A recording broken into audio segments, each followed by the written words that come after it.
Oh, all right. What is going on, man? This is Randall Thor 19, and what a week it's been. What a week. So instead of doing a video today, I decided to do a hangout to talk about some of this Destiny stuff, right? But before we get into that, I just wanted to point out and thank you guys for helping me hit 5,000 subs on YouTube. Uh, Never really thought I'd even get to that point when I started the channel back last year. But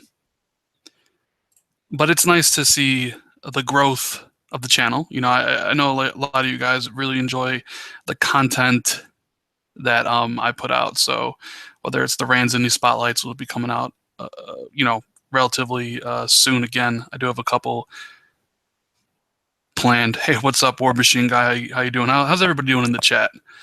But yeah, thanks for supporting the channel, liking the videos, and subscribing. That means quite a lot to me, and I just wanted to thank you guys. It means a lot. But geez, what a last couple days with this Destiny 2 stuff. Whew, man, I've never seen so many people upset or worried about probably the worst 7 out of 10 game ever in history. Because Destiny 2, or Destiny 1, not a good game.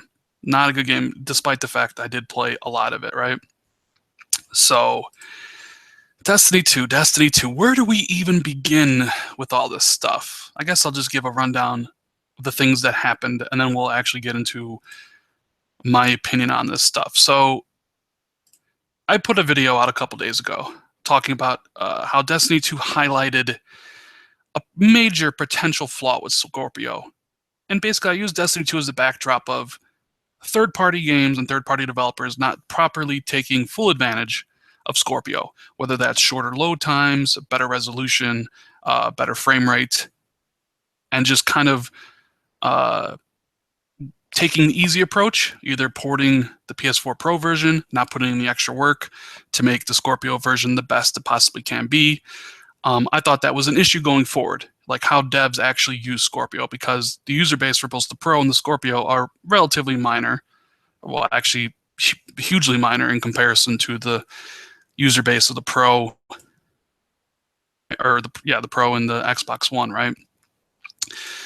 So now that's kind of shifted to this idea that Destiny 2, the Scorpio version, is somehow being held back either by Sony and the marketing deal that Sony has with Bungie, or that Bungie is being lazy and not trying to get as much as out of the Scorpio version as they can. And I'm going to address all that stuff here in a minute. But man, so many people are upset about this stuff.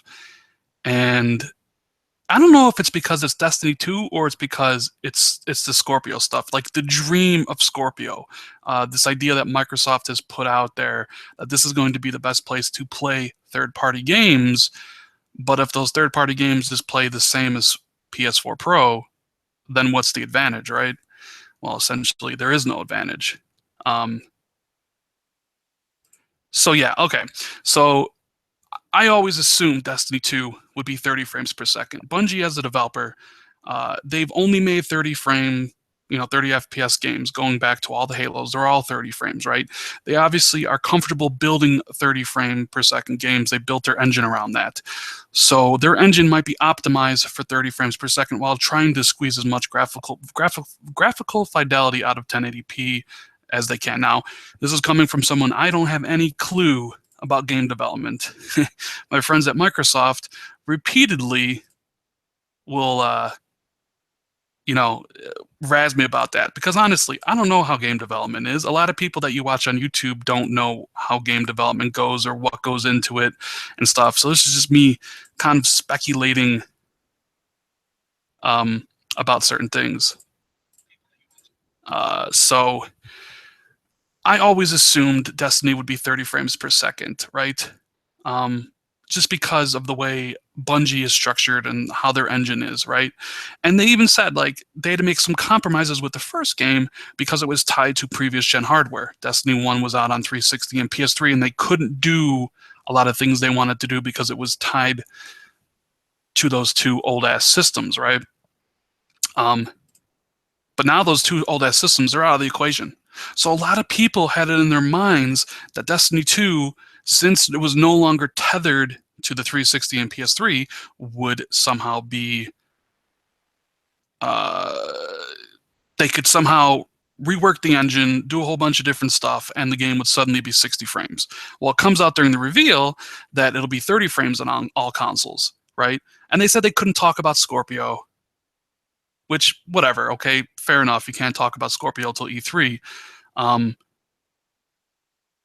But the funny thing is when you watch those videos with IGN and they asked like directly to the developers at Bungie, right? Directly to them, they went point blank and they're like, you know, the PS4 Pro version, like, will it run like that? And Luke Smith, he basically said, we want to be upfront with people. It'll be 30 frames on PS4 Pro, right? And it's funny when you watch it because he's like, oh man, the PS4 Pro, it's super powerful. Oh my God, it's so great. It does all these things. But if you listen to him, he basically goes into this tangent about, even though the Pro is super powerful, according to them, that their game is just too damn good. And he mentions like networking and a whole bunch of other stuff. Their game is just too good and has too much going on for the PS4 Pro to run that game at 60 frames per second. It wasn't a diss at PS4 Pro. It was basically Bungie puffing off their own game, saying, "But like, dude, we know the Pro's so powerful, but but our game is just so huge, it has so many cool things working on it that it can't handle all that awesomeness, right?" So flat out blank, 30 frames per second. No mention of the Scorpio stuff. We all assumed, me included, that since they said that the console versions were 30 frames per second, and that if you looked at some of the earlier documents that Microsoft, well, not Microsoft put out, but leaked, was that Microsoft was kind of going for this frames per second parity on multiplayer games, similar to Sony and their documents from the PS4 Pro. Games had to be similar. Like there couldn't be an unnatural playing advantage, right? So everybody's like, okay, fine. If the game's 30 frames per second on Xbox One, because of this restriction, then the Xbox Scorpio game has to be 30 frames per second on Xbox Scorpio, right? But that turns out not to be the case. Mike Ybarra put out a tweet basically saying that there are no restrictions in anything. A developer is free to basically make a game how they desire and what is best for them and their game. Basically throwing the onus on Bungie, right? And all the Microsoft people retweeted it, and this must have been a recent change. At least I think it has been a recent change, and I don't know for sure. But Mike Ybarra is basically saying that if Bungie wants to create Destiny 2 60 frames per second on multiplayer and 30 frames per second on Destiny 2 on Xbox One, like OG or Xbox One S, then they are free to do so. They're no longer held by the standards that Sony sets or anybody else sets. Like, you can make your game your own. Now, this opens up a whole can of worms that a lot of people really don't even want to talk about, right? Because the idea of, if I'm buying Xbox Scorpio and I'm getting Destiny 2 at 60 frames, but my buddy has Xbox One and he's getting Destiny 2 at 30 frames, do I have an unnatural advantage over him? That's kind of the issue, right? And Microsoft and Bungie probably, and let me get this straight off the bat, like, we don't know for a second that Scorpio can even do Destiny 2 at 60 frames per second. A lot of people are jumping the gun and assuming that it can. I don't know if it can. Nobody told me that it could. I'm not even sure if it can. So I'm not saying it can or it can't. You know, they won't even talk about that version of the game until E3. But it's an interesting talking point considering Ybarra has said that there are no restrictions, unlike on Sony's side where there are restrictions. Because this idea of you don't want to split the user base, right? Oh, well, you can't make the PS4 Pro version better or super better, especially frame rate rise, because you'll piss off the other 60 million PlayStation owners. And that goes to Xbox, right? But here's my response to that. Who fucking cares? If I'm a Scorpio owner or a PS4 Pro owner, I want the best version that I can get. I don't care if the 28 other million people on Xbox One are playing an inferior version of the game that I just bought. Boo hoo. Cry me a river. I'll play the world's smallest violin for you. Right? That argument, I understand it from a corporate thing, like, oh yeah, well, Microsoft doesn't want to abandon or piss off the 30 million people at Xbox One, but I'm not Microsoft. Okay? If I get Scorpio and Scorpio does Destiny 2 at 60 frames multiplayer, that's great. That's great for me. I don't give a shit about the 28 other million people on Xbox One who are playing at 30 frames per second. That's just the argument for corporations to decide, not for me. I liken this to the whole the Halo 5 rec stuff or the Gears 5 gear packs, right? Like the whole thing of like, well, it's cool because it funds the free stuff, which, okay, that's fine. That is cool. But the other argument people always made was that, well, Rand, you should really care because it funds esports. And I'm like, I don't care about esports. I don't play esports. It doesn't affect me at all. So I don't give a shit that money goes towards esports. What does that have to do with me? Because you got to look out for yourself. And if I want the best for myself, I don't care that Microsoft would piss off the 28 million people. I don't care that Sony would piss off their 60 million people. I care about me and my money and what I bought, right? And then if you talk about advantages, like you talk about people bring this up, well, it's an unfair advantage if it's 60 frames per second, right? But it's like you can go out right now and you can get an Xbox Elite controller that's better than the regular controller. You can play on a 4K TV when someone's playing a 720p TV, and Sony has told you that 1080p makes you a better gamer, right? You can get high-end, super awesome, high-quality sounding headphones or surround sound system that makes you hear things better. There are a myriad of ways where you can get a competitive advantage over people playing the same game. I mean, I'm not even talking about mentioning like buying gaming monitors with like 1 millisecond of lag. There are advantages you can get to make it seem better. Now, granted, those are things you have to pay more for and not exactly on the system side for the frames per second, right? But that argument still doesn't hold weight with me either. People will try to get an advantage no matter what. People spend a lot of money on these controllers, on these headsets to get an advantage. But let's bring this back, because I just wanted to talk about that for a second, because it's something that people have said to me as like, well, it won't do it because of this, right?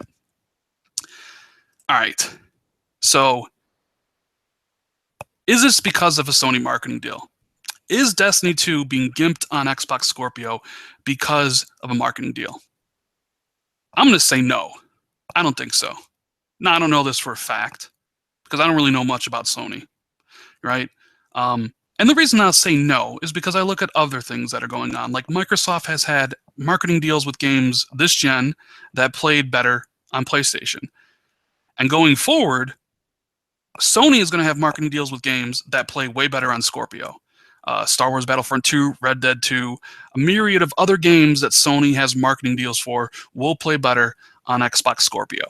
So I don't think the marketing deal has any sway on it. I saw Ryan McCaffrey say something about, well, of course Sony wouldn't want it to be better because of, the marketing deal and stuff. I don't think that factors in. I don't think a marketing deal implies that they can dictate how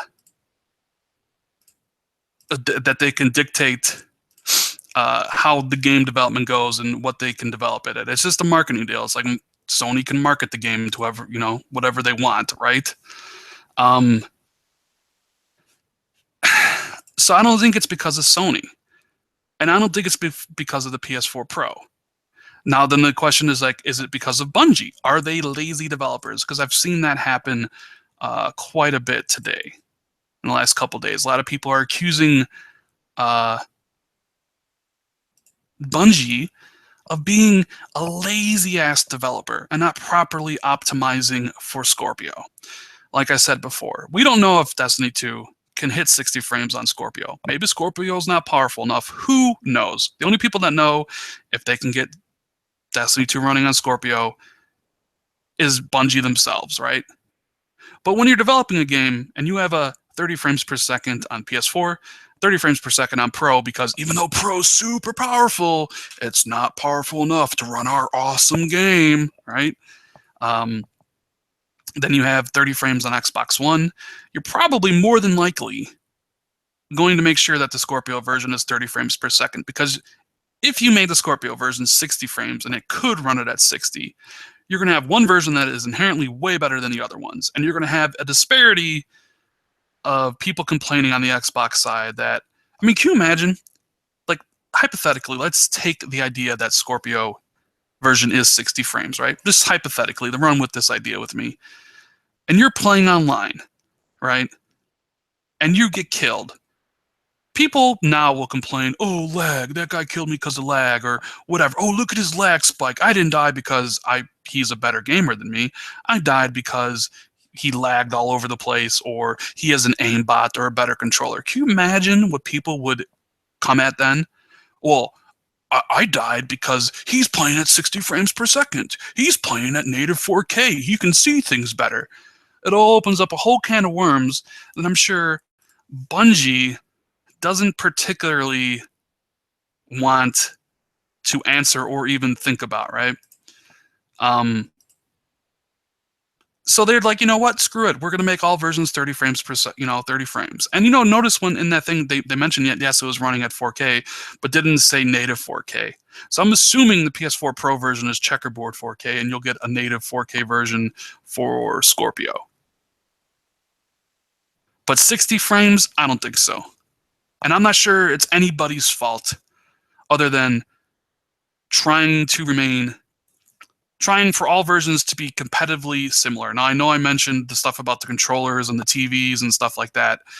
You can argue that that stuff is people going out and buying those things for themselves. It's not on a system level, right? And then you could even argue, well, Rand, on PC, you could have someone who has, and I'll be the first to say I don't know anything about PC gaming, right? But like you could have someone who is running two Titans and is running the game at 4K 60 or 4K 120 frames per second or whatever, all super high ultra settings, the best the game can possibly run, and then you have a guy who's barely running the minimum. And of course he has a competitive advantage on PC. So people will be like, well, you can have it on PC, but you can't have it on consoles. I don't know. I'm not a PC guy. I know PC's always been like that, but what I do know is the Xbox side of stuff. Yeah, but that Ybarra tweet really kind of opened things up because we all assumed that the versions had to be similar multiplayer-wise or across. If it was this on Xbox One S, it has to be this on Xbox One Scorpio. And then that tweet came out, and now it's like, holy crap, that is not necessarily the case anymore. Will any devs take advantage of this? Will there be games that are extremely different on Scorpio than regular Xbox, right? And like I mentioned before, I don't care if Microsoft leaves behind the other 30 million players on Xbox. Cry some more. I want, when I buy Scorpio and when I buy a PS4, I'm getting a PS4 soon enough. It's almost about $200. But when I get Scorpio, yeah, I want to be treated like a better customer. I bought the better machine. If that means I get an exclusive dashboard that runs better or games that perform way better, then so be it. I couldn't care less about people crying that, well, it's not fair. Too bad. Life isn't fair. Suck it up. You know what I mean? But yeah, look, people complaining about all this stuff, they want to fit into their narrative, right? Because it's easy to look at Destiny 2 and be like, well, it's like this because of Sony's marketing deal. And then you can blame bad guy Sony. Well, look at Sony. They're doing this bad guy stuff. Of course they are, right? Because it's Sony. It's evil Sony. They have the weaker system now. So of course they're trying to prevent the Xbox Scorpio from being the best it can be. It's an easy narrative to dive into, right? And a lot of people will also play into that.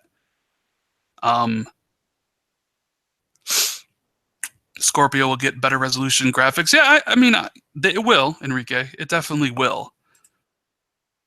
But I want it all. And I know people will say, well, just get a PC. I'm not a PC gamer. I have no interest in playing on PC. And you know what I also find interesting is that when they talked about the PS4 Pro version and they talked about Scorpio, they made sure to mention that they can't talk about the Scorpio version until E3, right? Which leads to a lot of people speculating about why. Why, why, why? Why can you not talk about this version until E3? Like, what is the big deal? Why can't you talk about it?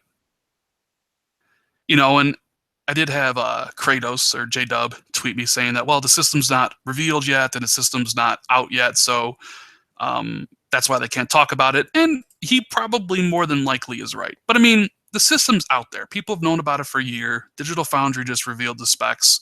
Was it 2 months ago now or a month ago now? Maybe Bungie's required by an NDA not to be able to talk about what Scorpio can do, because you don't really see a lot of developers talking about what Scorpio can do. But Bungie could have nipped this all in the bud by just saying all console versions are 30 frames per second. But they left that caveat, and if you watch the video from IGN when they asked about that, like, he didn't really want to answer that question. They paused.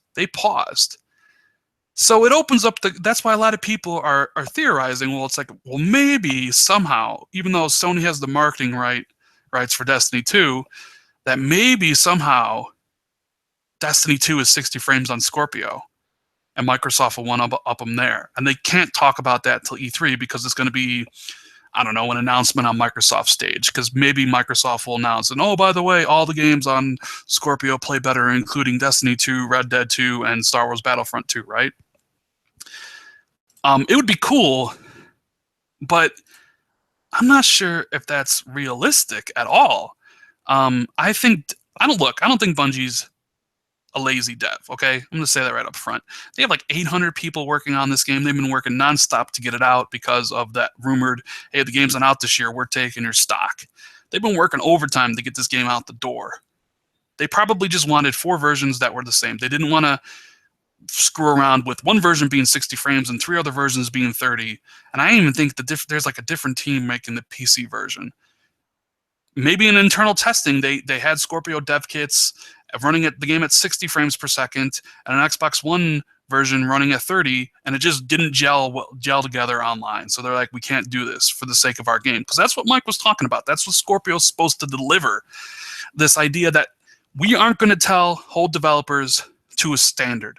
You can use the power of the Scorpio to make any game that you want, make it as powerful as you want. You're not held back by the Xbox One, because a lot of people feared that. Like, these mid-gen console upgrades are basically held back by the previous console they're tethered to, like the PS4 Pro, which I've seen a lot of people complain about recently.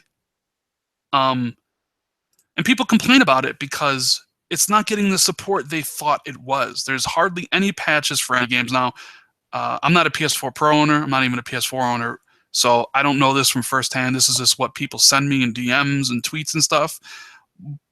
There's only I think a handful of games that offer those patches where you can play at different resolutions and performance stuff. And a lot of people are disappointed in what the PS4 Pro offers, right? And they're like, well, why is this console even needed? Because as good as the Pro can do some games, it's still tied to the original PS4. The same way that people assumed the Scorpio would be tied to the original Xbox One S. Like, yeah, the Scorpio can do all these great and cool things, but it's still tethered to the Xbox One. But now the info comes out, well, no, Microsoft is saying it's not tethered to the One, other than all the games have to work on both.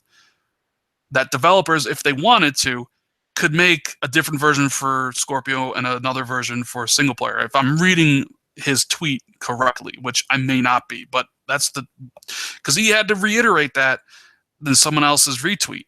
So basically, Microsoft is saying it's not tethered to the Xbox One anymore. It's its own thing. Developers can do whatever they want with the Scorpio version. Of course, that leads into my original video about Destiny 2 days ago, is if they would spend the resources, the manpower, the money to actually make that version better. And we know with Destiny 2, the answer to that question is probably no. So now you have people out there freaking out about parity, right? Parity. About this idea that either Sony's holding back Xbox Scorpio or the developers are holding back holding back Scorpio because they don't want to upset Sony. You remember with PS4 and Unity, right? You remember how people were furious, absolutely furious that Assassin's Creed Unity ran at 900p on both systems. There was that whole hashtag no parity thing, hashtag that trended for a while. People were upset that the PS4, which has better hardware and could run games better than Xbox, that Assassin's Creed had the same resolution. And people were upset. And like, how could you do this? And now you have Scorpio, which is way beyond Xbox One and PS4, and even beyond the PS4 Pro. And people are worried that it's being held back by the PS4 Pro.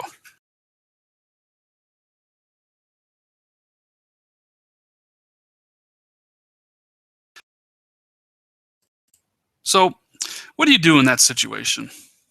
What do you tell people when they say that Sony's the bad guy for this or that developers are lazy? What do you say? I mean, we don't know. I mean, this is just my opinion. I said, I don't think Sony's holding back Destiny 2. I don't think Bungie's being lazy. I think Bungie wants to make the best version for their customers on all the systems. They don't want to give a competitive advantage to anyone. I don't think Bungie's worried about Sony and their marketing deal. I don't think Sony's dictating to Activision and Bungie what to do. But people will run with that as a narrative. This is Sony, once again, being the bad guy. And I don't think that is. I don't think that is. Honestly, like, I don't think Sony is the bad guy in this situation. I just think Bungie wants to create a situation where the games all run the same on each platform. Of course, then you can make the assumption that like maybe Bungie needs to get with the times and make their game 60 frames per second on all 4 versions of the game, because 60 frames per second in multiplayer is like the dominant thing now. If you look at the multiplayer games out now on Xbox One and on PS4, right? If you look at all of those games, Call of Duty, 60 frames per second. Battlefield 1, 60 frames per second. Overwatch, 60 frames per second. Rainbow Six Siege, 60 frames per second. Halo 5, 60 frames per second. Gears of War 4, 60 frames per second. Uncharted 4, people tell me, multiplayer-wise, 60 frames per second. The biggest games out there, multiplayer-wise, are all 60 frames per second for a good reason, because that's kind of where the standard went to. And that's kind of what people assumed Bungie would do when they jettisoned, the carcasses of the old 360 and PS3, right? But they didn't. They didn't. Now, of course, what could be that reason? Who knows what the reason is? I think it's because Bungie is comfortable making really good-looking games on an engine optimized for 30 frames per second, right? Even though you can point to literally every other multiplayer game out there running at 60 frames.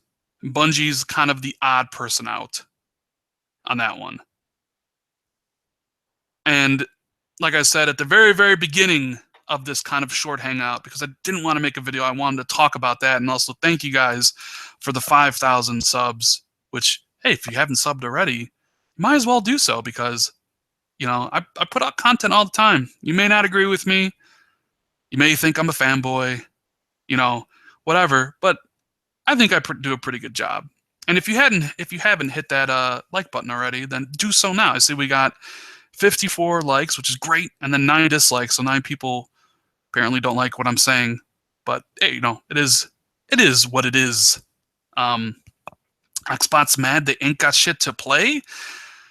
Boy, let me tell you something, PlayStation greatness. I see that your username is basically named after a corporate slogan, so wouldn't you be called a corporate slave? Wouldn't that what people would call you? A corporate slave? You calling yourself PlayStation greatness? use your username after a corporate slogan that they sat in a boardroom and talked about. I got so many games to play that I don't even know what to do with myself. Honestly, when I looked yesterday, I have like 250 games installed, and I have like 420 games just sitting there. So I have like 650 games to play on my Xbox, which is probably more than a lot of people out there. But hey, man, you keep on doing you. You keep on doing you. You keep on saying that I don't got anything to play, and I'll keep on saying that I do got stuff to play. So thanks for watching the podcast, though, PlayStation Greatness. I really appreciate it. Really appreciate it. Now, let's get back to the topic, Destiny 2.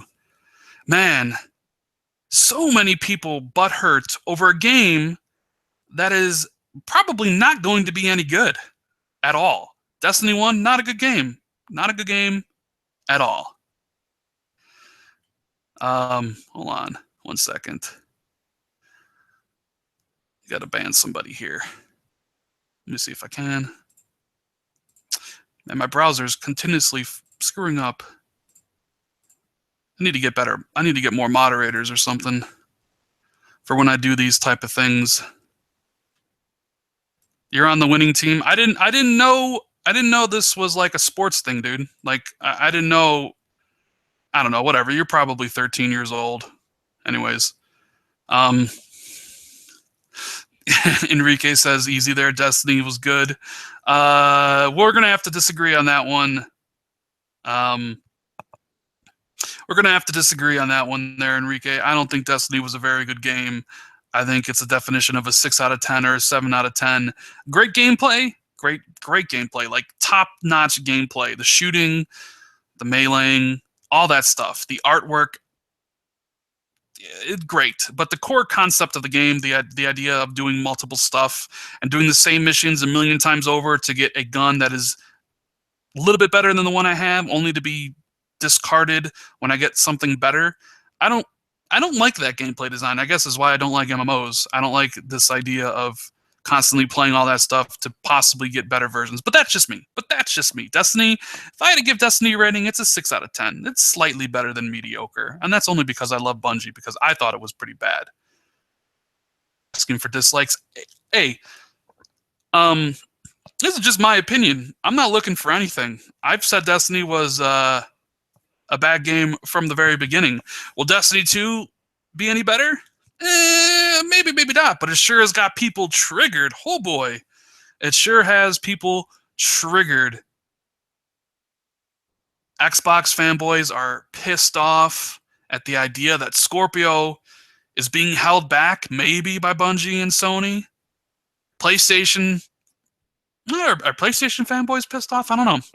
I don't think PlayStation fanboys are pissed off. I think it's mainly just Xbox guys that are pissed off.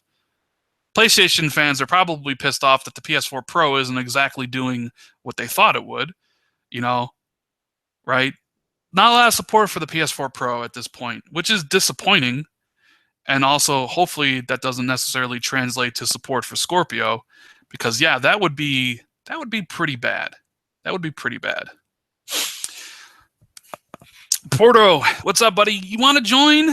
All right. Let's yeah.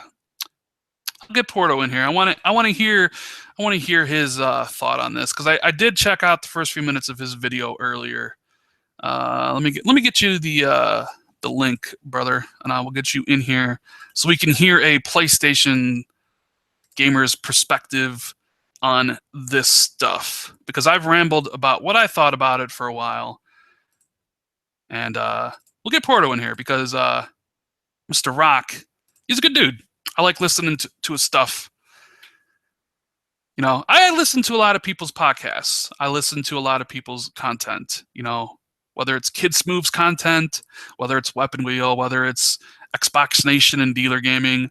I listen to everybody because I like to draw inspiration from people around me and people in the community that do good work. I do watch a lot of people's stuff. I'll watch a lot of everybody's stuff. Not necessarily all the different videos everybody puts out because I only have so much time. You know, bring Scalebound back, please. Yeah, I know a lot of people. Brap, of course I watch Brap. You know I watch Brap, Enrique. You know I watch Brap. Come on now. Brap, um, Super Deforms Games Cast. You know I watch all that stuff. But man, I feel like Destiny 2. I feel like the anger at Destiny 2 isn't so much about Destiny 2 itself. I think people are fighting over the idea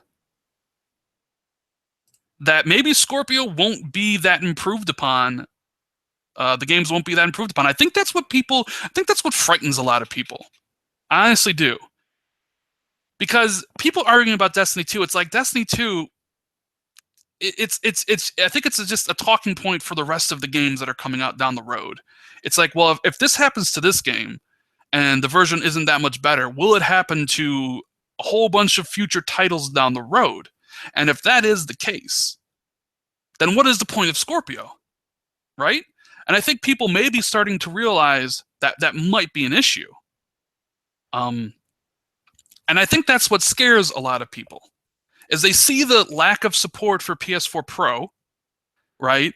And they're like, well, if the PlayStation Pro can't get any support,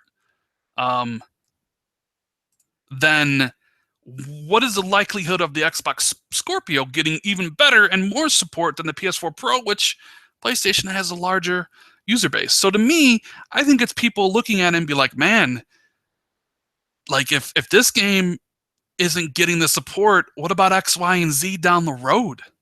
You know, I think people are starting to realize that. Now that's up to Microsoft to talk to the developers to make sure that, you know, that those games are different, that they incentivize on actually making those games different. Like those games, like they need to have patches, they need to have different like that's up to Microsoft to get the messaging across in a good manner, which is why E3 is so important for them, because they need to explain to the consumer, to us, what should we expect from all these games coming out?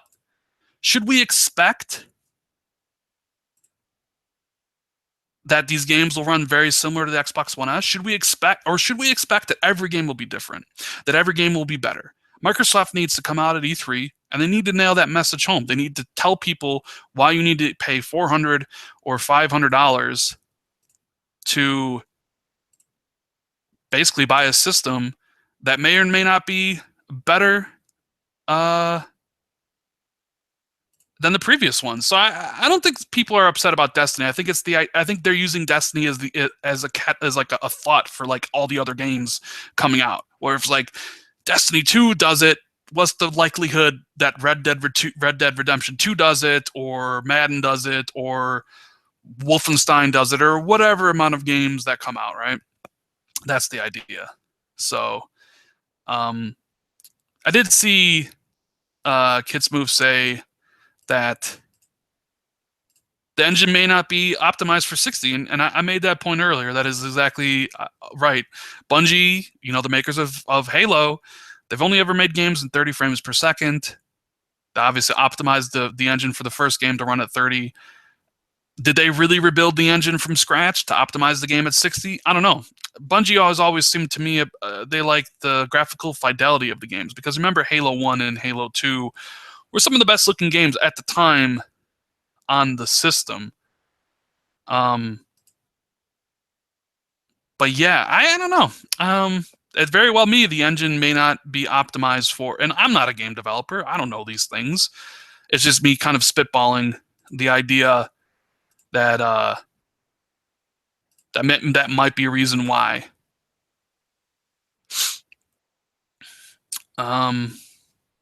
Porto to come in here and give me his take on it, but he hasn't joined yet, and I sent him the link like 5 minutes ago. So hopefully he can get in here and we can have a little back and forth about all this stuff. because it is really interesting. It is really, really interesting. I find this stuff to be fascinating because we're talking about the future of gaming here. Well, maybe not the future, but like maybe not the future 5 years from now, but like the immediate future. Scorpio, PS4 Pro. How is the support for Scorpio going to be, right? Because that's the stuff that even my friends, when we get in party chat and we talk about things, that's the stuff we kind of talk about is like, are games going to take advantage of the hardware? And is Scorpio worth buying if it doesn't? Obviously, we have less than a month to go to E3 when Microsoft can present their case on why, yeah, you should spend this amount of money on this system to get this content because it'll run this better. But you know what? Oh, I think Porto's here finally. But let me go with the hypothetical here for just a second. What if Bungie didn't answer the question about Scorpio? And I know this is probably not true, but is because the Destiny 2 Scorpio version is 60 frames per second. What if Microsoft announces that at E3 as that, hey, Destiny 2 and all your multiplats are better, and Destiny 2 is 60 frames per second on Scorpio? Wouldn't that be like a huge announcement that would kind of tear down the internet? Kind of an interesting thought, but it's probably not true. But anyways, you there, Porto? Yeah, I'm here. Yeah, I'm here.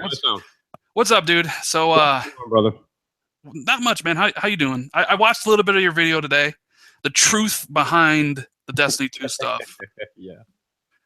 So let's talk about this, man. Hit me with your thoughts. What do you think's going on? This is what I think. I think among the community YouTube channels, I think they're taking advantage of this for a certain narrative or agenda. Because it gets the views, it gets conversation going. But what I don't like is it's not really helping the community or people that just really want to learn. In my opinion, I think it really comes down to, all right, the PS4 Pro and the Scorpio, right? Mm-hmm. We got to look at it. These consoles are still PlayStation 4, Xbox One consoles. These are not next generation consoles. They're not here to have their own identity. They're not here to have, their own community. Kind of like the way PS3 and PS4, 360 and Xbox One separated into their own, thing.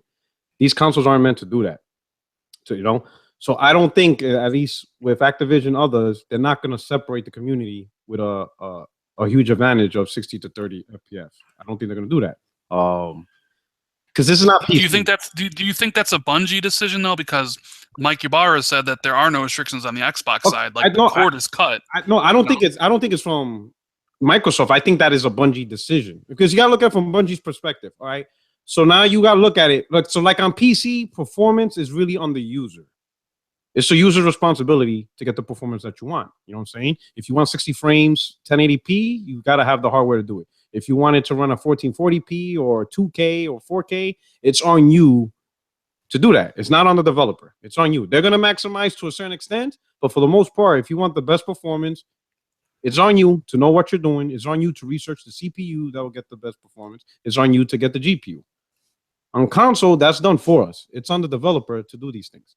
It's on the developer to do these things to get the best performance, So with that, they have to worry about patches and always keeping the game at a stability because we don't control that ourselves, So I don't think Activision wants to deal with, two ecosystems where one has a performance of 30 frames per second and then another ecosystem or a console, really, that's a better term, to have 60 frames performance when they're all going to be playing the same game together on the same network.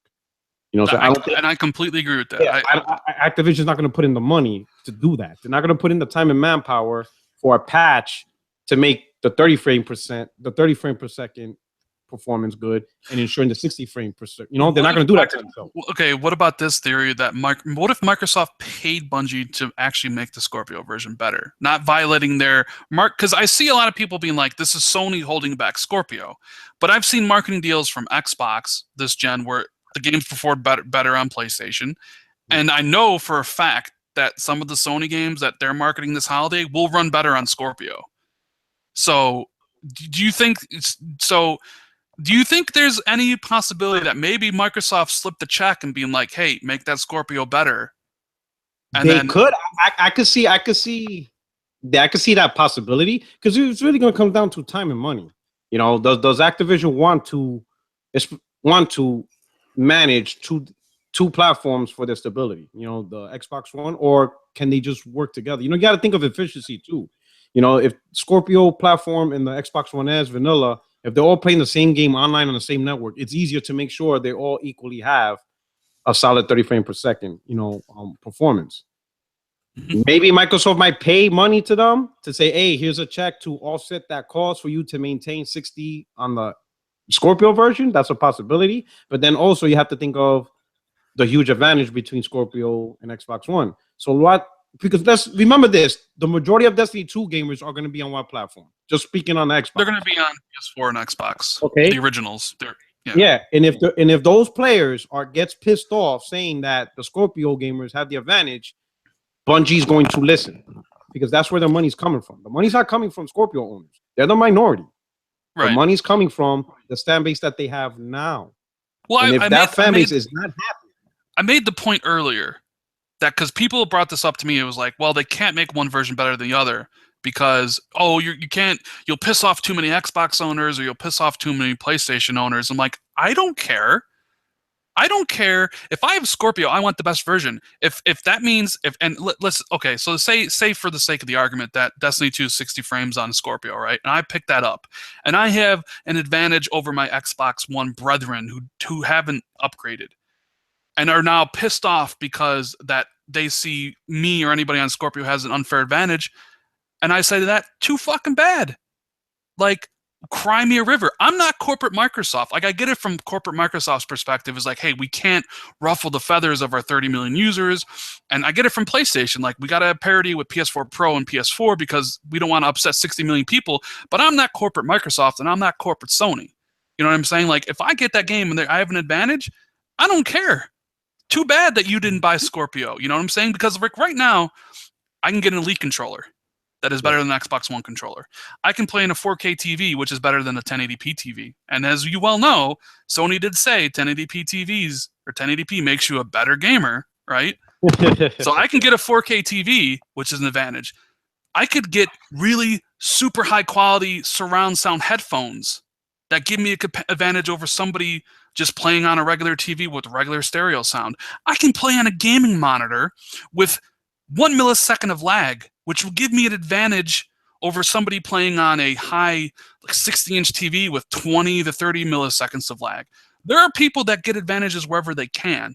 So the idea that would it piss off Xbox One users who didn't upgrade? I say, too fucking bad. Oh, well, let me cry them a river. Like, here's the smallest violin. You know what I'm saying? Yeah. But I can see that. I can see your point, definitely, and rightfully so. But Bungie's not going to say that. They actually care because you don't care because nothing hits your pocket. At the end of the day, it's not your job. It's like you said, you're not corporate Microsoft. So your bottom dollar, your bottom line, you're not the one that has to answer up to the millions of users. But Bungie, they have to answer up. You know, if millions of users are complaining and they're telling them you fix it, like if they give Bungie an ultimatum and they tell you you either fix this or we're not playing your game, they're gonna be like, okay, 3-4 million Xbox One owners, 500,000 Scorpio owners. Who do you think they're going to choose? They're going to choose the 3-4 million gamers. You know, I'm just making up numbers, but from their perspective, it could hurt their bottom line. It could prevent future DLC from being bought. You know what I'm saying? And Microsoft also has to pay attention to this. Don't think Microsoft will be like, well, this is your problem, Bungie. No, it's their problem too. Because I remember 2011 when Sony had that big breakdown on the internet. You know, when they were locked out because of that hacking shit. And PSN was pretty much down for like a month. Mm-hmm. People who just play Call of Duty, they left PlayStation and went to Xbox because they couldn't play that one game. They said, your network sucks, I'm out. They turned in their PlayStations, they turned in their stuff, and they just went to Xbox because they just wanted to play a game. You know, they weren't in the fanboy war, but to go a month or whatever and not be happy to play the game that they want, they left. So this is a Microsoft issue too, because if Bungie players, if you got Xbox, you got people who play Destiny, that's primarily what they do on Xbox. If they're not happy and they know, well, on the PlayStation, there's parity, Pro has no advantage, well, I'm gonna just turn my shit in and I'm gonna play Destiny there because that's really all I play. I really don't give a shit about the exclusive or anything else.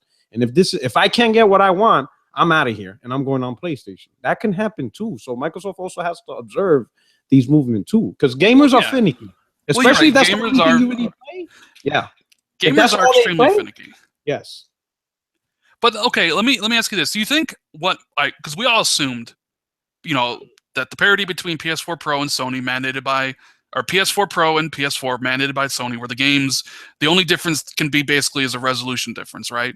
Like if a game's 30 frames, it has to be 30 frames on the Pro for multiplayer purposes, right? And we assumed the same for Microsoft. But now with Ybarra coming out and saying that's not the case, does this change anything for games in the future, or is it still like, well, the Scorpio's still like the lowest of the low of install base wise, so nobody's really going to do anything with that? I mean, this idea that Microsoft is now saying that the system isn't tethered to the old system, the only way it's still tethered to it is by the games made for it, right? But if a developer wants to make big differences between both, they can. I mean, doesn't that kind of change the ballgame a little bit, though?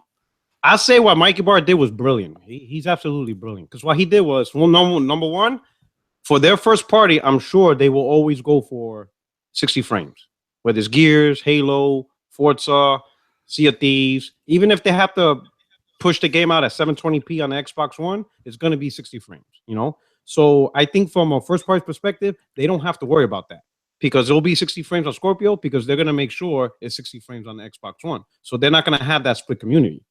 What Mikey Barr did was pretty much let the people know this is not our fault. Whatever happens, that's what I was wondering. You can't blame us, and that's brilliant, because no one will hold Microsoft accountable for these type of decisions. Because I'm pretty sure Activision's not going to be the only one. If a developer makes another multiplayer game that's 30 frames, chances are it's going to be 30 frames on Scorpio. They're probably not going to want to deal with the disparity. They're not going to want to deal with the huge community backlash, and they also don't want to deal with the extra time and effort to manage two performances, even though the games are on the same ecosystem. So Microsoft, Mikey Barr is like, it's not our fault. We have nothing to do with this. Developers can do what they want. Don't look at us. Brilliant move. When I saw that tweet, I was like, that reads to me like that, like, hey, we're allowing whatever. If they don't do it, it's on them. You go talk to them. Like, this is on Bungie. Yes, like brilliant. Now, of course, this whole conversation would be moot if Bungie came out and was like, by the way, Scorpio can't run Destiny 2 at 60 frames per second, like they came out with the Pro. The fact that they won't talk about the Scorpio version until E3 leads a lot of people to be guessing.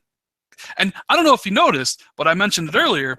Did you find the whole, hey, PS4 Pro, super powerful, super awesome, but our game is just so much more super awesome and super powerful that even that system can't run it? Did you find that kind of like... Yeah, contradictory. It's kind of contradictory. Yeah, it was like, oh, it's so super powerful, but our game... I thought it was like, this thing was like, they were like, our game is just so awesome. It does so much stuff that even the super awesome PS4 Pro can't even handle. It's like, But, I mean, do you think I'm right where a lot of people are kind of curious about this? And not so much that it's Destiny 2, but it's a amalgamation of all the future games potentially. Because this is... No, I agree. I see where you're going from, because this is a big AAA game. This is a game that everybody's waiting for, and this, and some people will look at it as is this going to be the norm on the Xbox Scorpio? And the fact that they won't talk, and I know why they can't talk, because they're still probably under NDA, and they have to wait till Microsoft officially announces games before everybody could start talking about 60 frames and all this other stuff.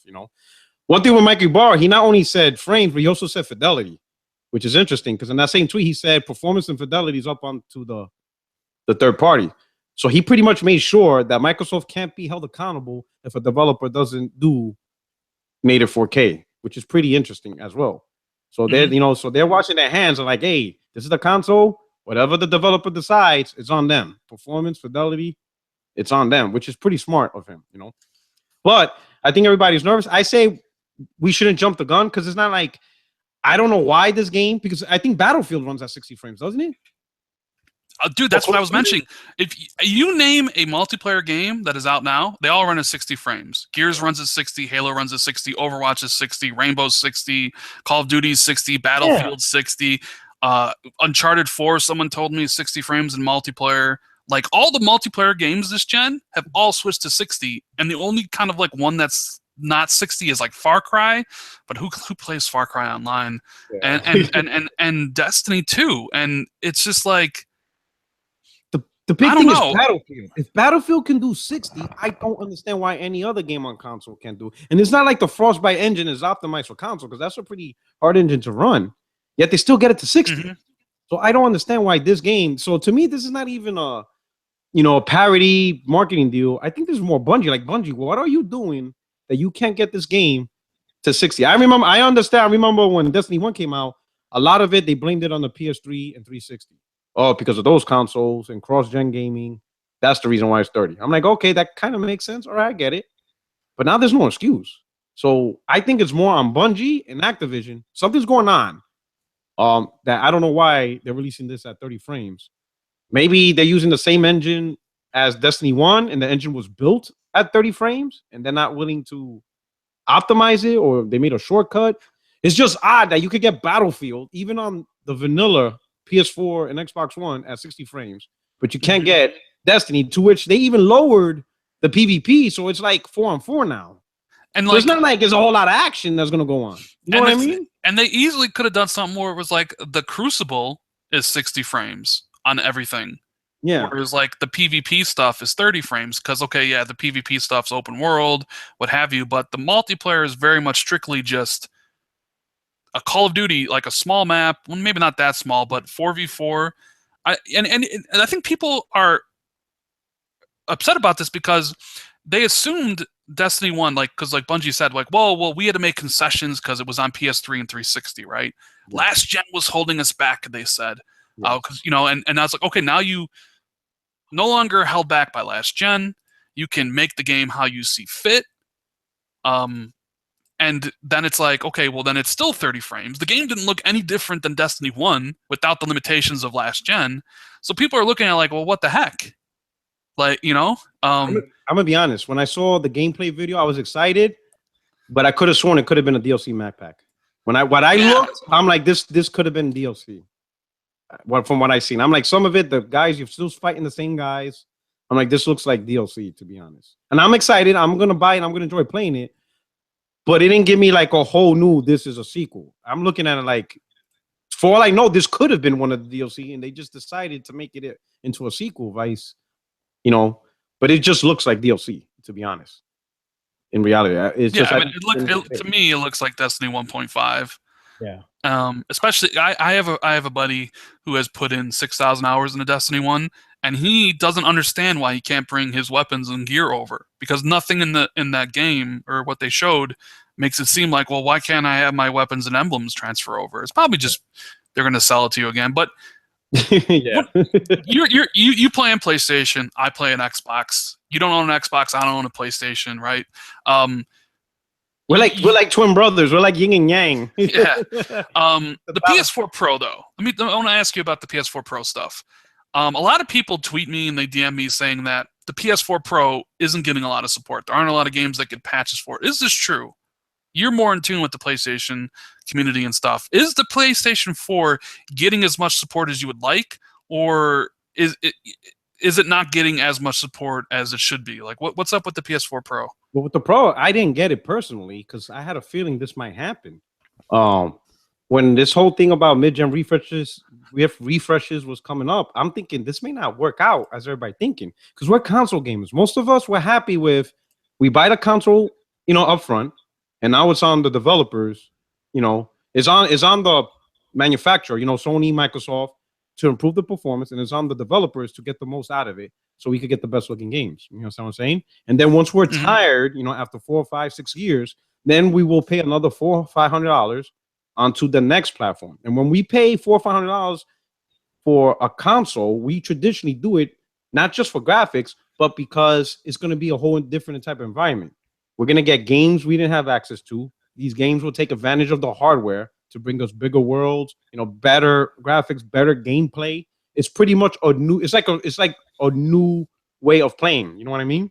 Mm-hmm. Mid-gen refreshes, they're not doing that. All these games are tied to the lowest common denominator, and then they're just gonna bump it up to make it look better. And of course, you'll get your 60 frames. especially for like single player, better frame rate. But you're still doing the same exact thing. Nothing's changed. Like the world is no bigger. There's not more enemies on screen. There's not different AI. It's pretty much the same game, So when this whole thing, in the beginning, I was like, oh, this is cool.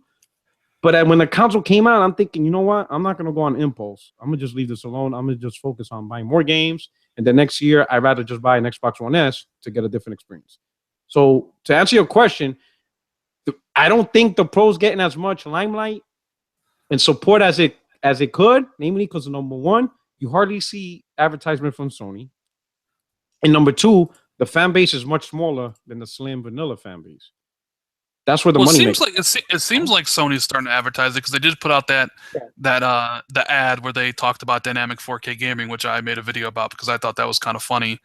So it does seem that Sony is starting to maybe more advertise the PS4 Pro.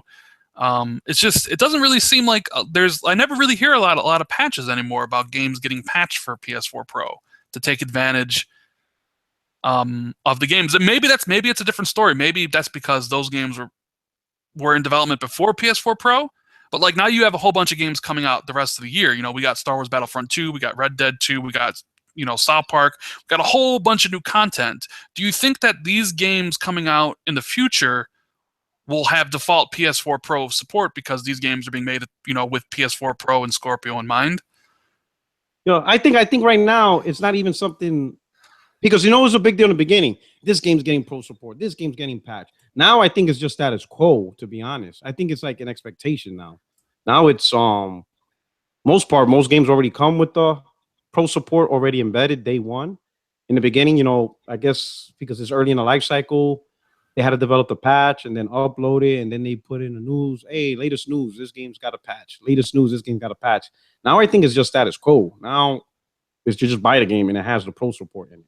Now, how good it is, I can't tell you. I know some games do better than others, but I think it's just a normal thing. So we're going to hear less and less of, an article on M4G. Hey, this game just got pro support. I think now it's like, well, okay, yeah, it's pretty much the default answer now at this point, But as far as the big noise and stuff like that, I don't think you're gonna hear much because again, it's such a low user base, and if you pay attention to the PlayStation community, everyone's happy with the vanilla and the slim. And then some people are still like, people ask me, which console should I buy? I lean more 65% slim and 35% pro. And I'd be like, do you have a 4K TV? And they'd be like, yeah. Do you really care to play on it? Like, because do you prefer saving money? My main thing is, I'd be like, okay, you could pay $400 for a PlayStation 4 Pro, maybe get a little bit better graphics.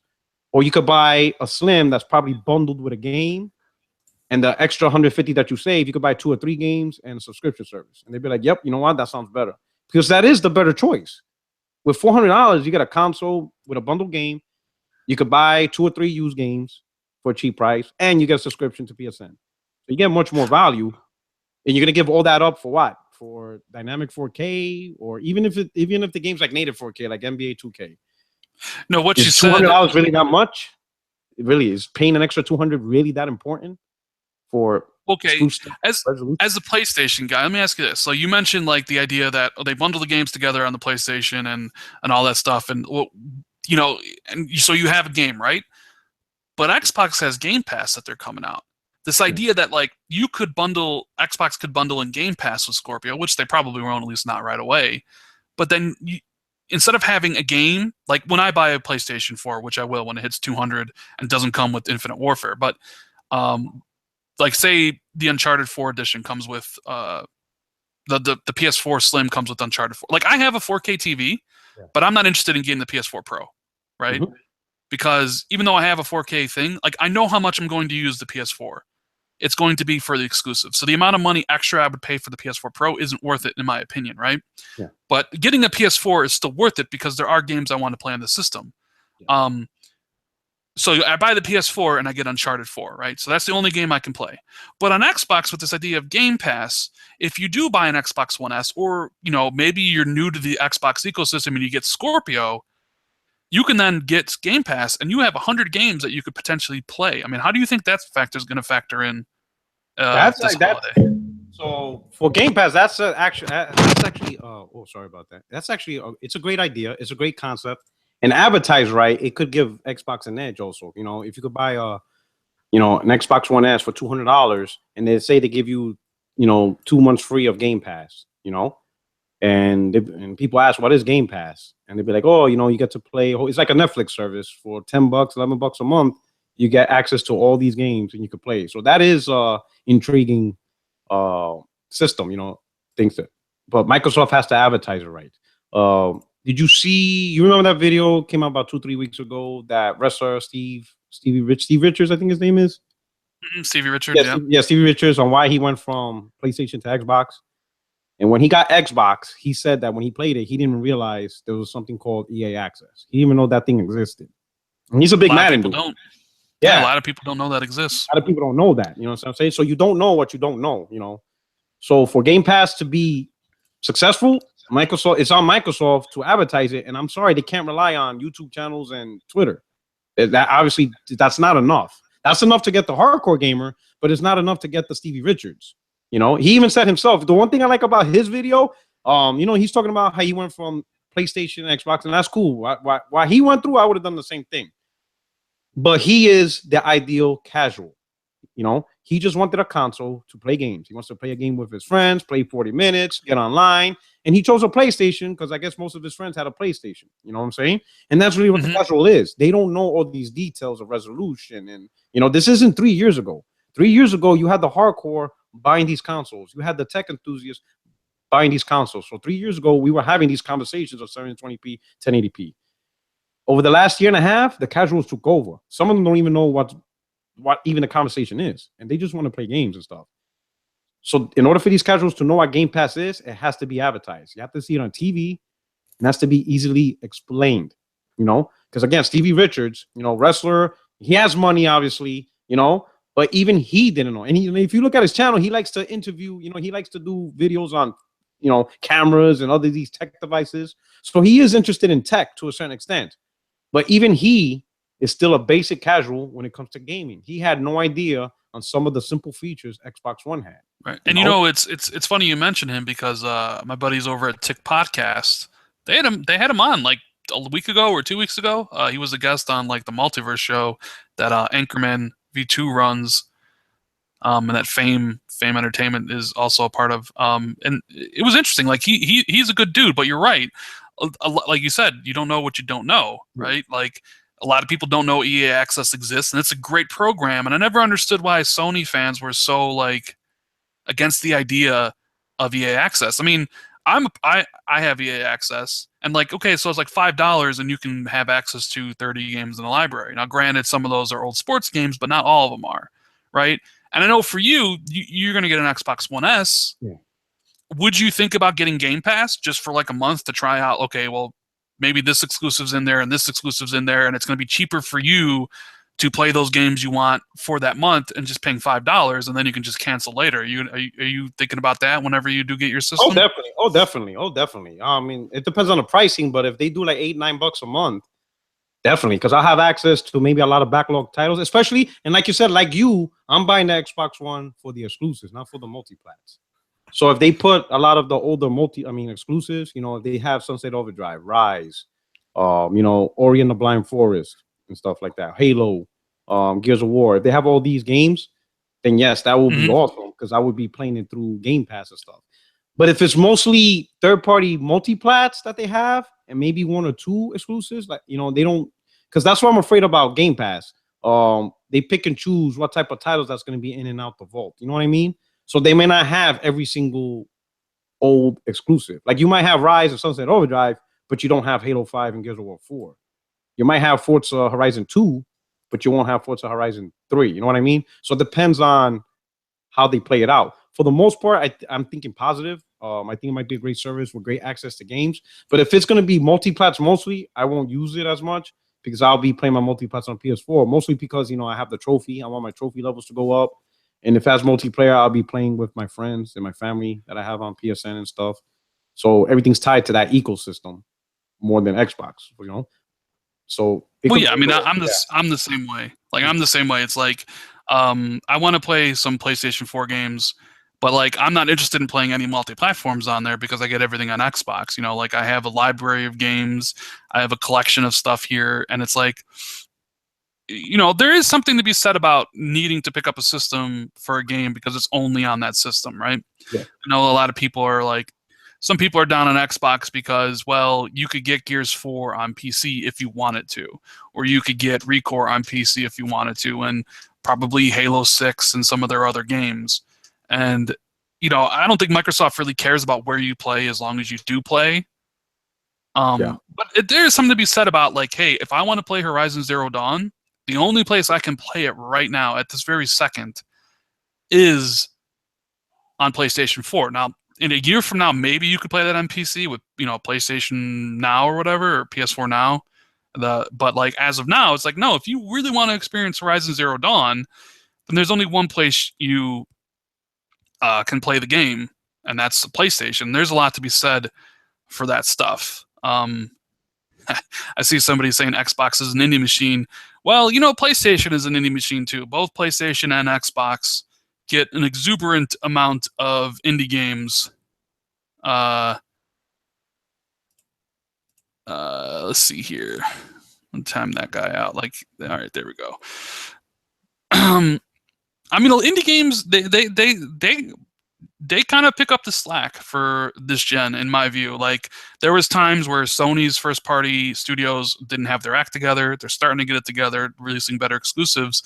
And the same thing with Xbox. It's like, you know, there's really nothing coming out between now and August, but you're going to see a bunch of indie games come out. They kind of serve as that, maybe distraction's not a good word because that kind of demeans the game, but like, those bite-sized chunks that you can play and enjoy in between some of the other experiences you want to play. And you know what? A lot of indie games are actually really good. You know, it's a good point. Here's the thing. This whole, you know, I don't know why. I mean, it's hard. I'll put it this way. During 360, indie games were called back then Xbox Live Arcade games. And people loved them. You know, Xbox Live Arcade had a lot of great games. You know, remember Braid? That was like a huge deal when that game came out. Super Meat Boy, Shadow Complex. You know, there was a lot of great Limbo when that came out back then. So a lot of people, I know I had some friends that they preferred, you know, they were both multi-console owners, you know, PS3 and 360. But the thing that broke them apart for 360 was they had a much better arcade section as compared to PlayStation Network, you know. So this gen, indie games, a lot of people are having fun. Take a look at Rocket League. You know, when it first came out on the PlayStation PC, you know, it seemed like everybody was playing it on PlayStation 4. And, you know, a lot of the negative feedback was, oh, that's because you have no games, you have no AAA exclusives, it's the indie station, yada, yada, yada. Now it's on Xbox, and it's one of the most played game on that platform because it's a fun game. And then that's really what it is. It's just, if you find a game, whether it's an indie, a AAA, single A, whatever, if it's a good, fun game, that's what really console gaming is. It's just about the fun and the gameplay and enjoying it, you know? So Rocket League on both platforms is a huge game that's being played by both communities simply because it's a good, fun game. It's not because of a lack of exclusives or a lack of AAA or whatever, because Xbox has plenty of AAA games, especially big multiplayer ones. You know, you have Gears of War, you have your Halo 5, you know, you have some big titles. You have Forza Horizon and Hot Wheels. Yep, Rocket League, if you look on the Xbox website, it's in the top 10 most played games. You know, it is. It's a great game. It's a great game in its own right. It has nothing to do with, you know, so like you said, it's kind of like demeaning and stuff when people talk about it. Oh, it's because, you know, you don't have games to play. That's why you're playing this. No, it's genuinely a good game in itself. I know another game I see the PlayStation community wants is Roblox. You know, apparently it's a popular game, and a lot of people are playing on Xbox popular as well. Yeah, so it's just people forget that at the end of the day, when we log off of Twitter, we log off of YouTube, it's all about what you're doing on your console and are you having fun with it. Because nobody else is going to take away that fun from you. You know, not my channel, not your channel, not BGST, not the PlayStation Legion or Weapon Wheel. You know, none of us YouTube content creators are there when you're out there buying your games or playing your console. It's all about what you want to do with it and how much fun you have. And at the end of the day, that's all that matters. You know, whether it's an indie or big AAA, you know, fun is a subjective opinion. You know what I mean? It's an opinion. You know, you can't say exactly. Because this game is, you can't say that this AAA is more fun than this game because it's AAA. That's not the case. Some people will say, nah. Rocket League is much better than Destiny. It may sound weird to us, but if you look at the hours played, they probably mean that. The hours being played in this game. And I think, and to be honest, I think Rocket League on both PlayStation and Xbox is being played more than Destiny. So there's a lot of users on those platforms that feel this game is more fun. And that's just really it. And I don't think they should be judged. I mean, at the end of the day, that's what these consoles are supposed to do. Just provide fun. And even for whoever buys it. We interviewed Chris Charla a couple months ago on TXR. And we were like, and he's the director of the ID at Xbox program, right? And I asked him point blank, I was like, what about bad games? Because there are a large amount of bad indie games out there. And he was like, well, a bad game to you may not be a bad game to someone else. We're not going to be the judge, jury and executioner of bad games. So if, game meets our requirements to be on Xbox, then it's going to be out. And you may think it's bad, but somebody else may think it's great, So I know a lot of indie games kind of get that hook of like, well, some of them are bad. And yeah, some of them are truly, truly, truly god awful. But there are some really, really good ones. Yeah. So I kind of hate when people talk down about indie games. And you know what? What's funny is Destiny is an indie game. A lot of people don't realize that. But the idea of being independent developer is one that's not owned by a major developer. Yeah. And I know people will probably say, well, this is, there's a big difference between Inside and Destiny. But Bungie is independent. Yeah. Destiny 2 they're basically an independent developer. You could say it's indie, but nobody would really classify Destiny 2 as being an indie game, right? Yeah, because they're thinking more budget than the scope of how it's being made. Because that's why indie stands for. Indie stands for independent. It's an independent developer. But most independent developers don't have the budget of Bungie. Bungie, because of the mass success of Halo, they have bigger pockets and they attract a bigger publisher than most indie developers, or the usual indie developer. But yeah, you are right by definition.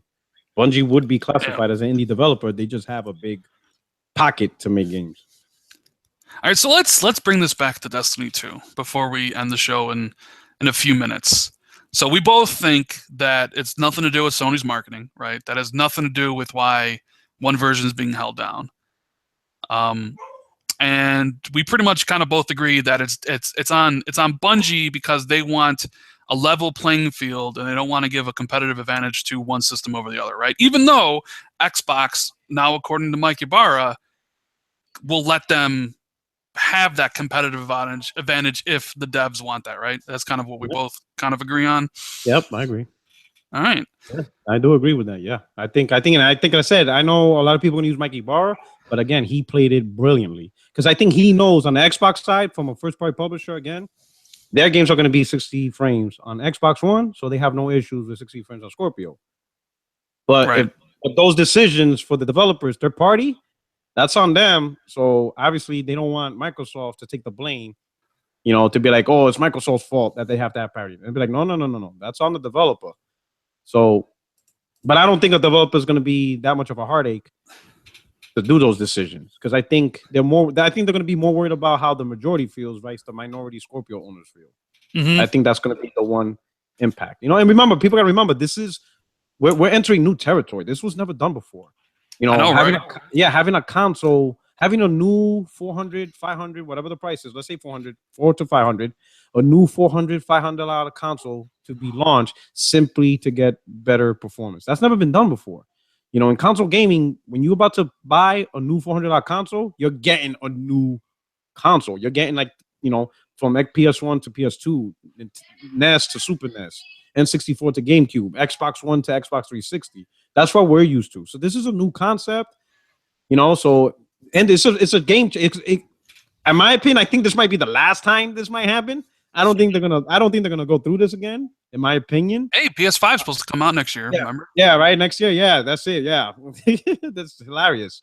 But I don't think they're gonna. I be honest. I don't think this. I know you want to end this, but let me just make this point. If Scorpio, I know Scorpio's supposed to be sold to the premium user, which means it's not gonna have huge sales.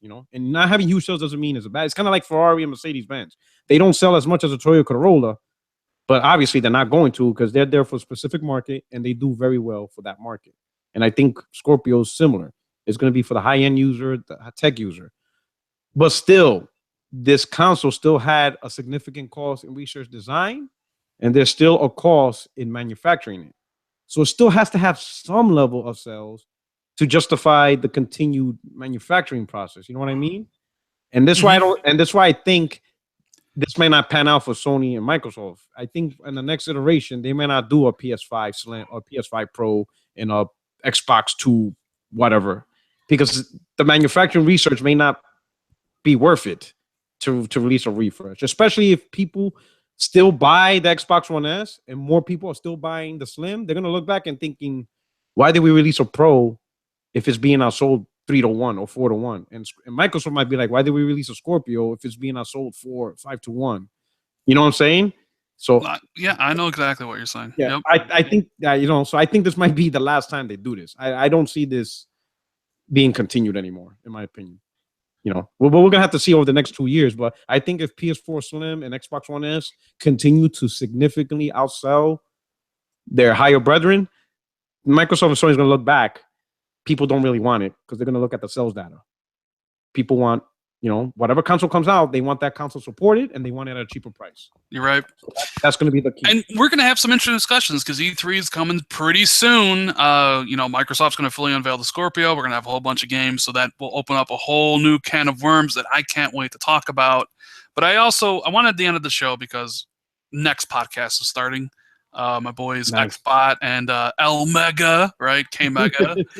They do a good podcast, so check them out. But I wanted to thank you for hopping in here, Porto, because I've always wanted to. We have done a podcast together, but we haven't in a while.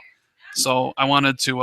It was cool getting your take on this stuff. So I want to thank you for coming on and let the people know. I'll have your links in the description of the video, but let people know where they can find your stuff at. Hey, what's going on, everybody? You could search me for on YouTube, Porter Rock.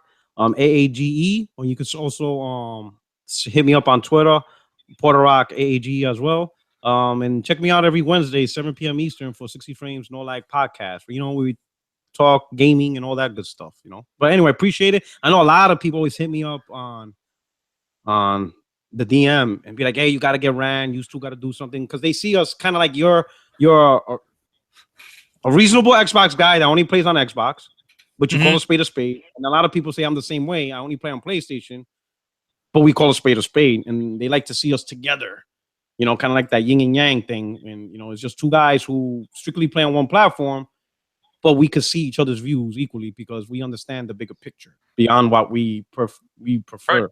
So I always get requests. Yo, when you going to head up with Ran and whatever? Well, whenever you want. My school semester just ended, so I am free on Wednesdays now. So awesome. We could set that up. We can do that. But I just wanted to thank everybody for hanging out. We had 380 people. Hit that like button if you haven't already. Hit that like button. Subscribing. Hit that motherfucking like button. Consider subscribing. Give him a good thumbing. That's right. Who doesn't love a good thumbing? Go check out the next podcast because it's starting now. And I'll see everybody tomorrow with the new video. Later, guys.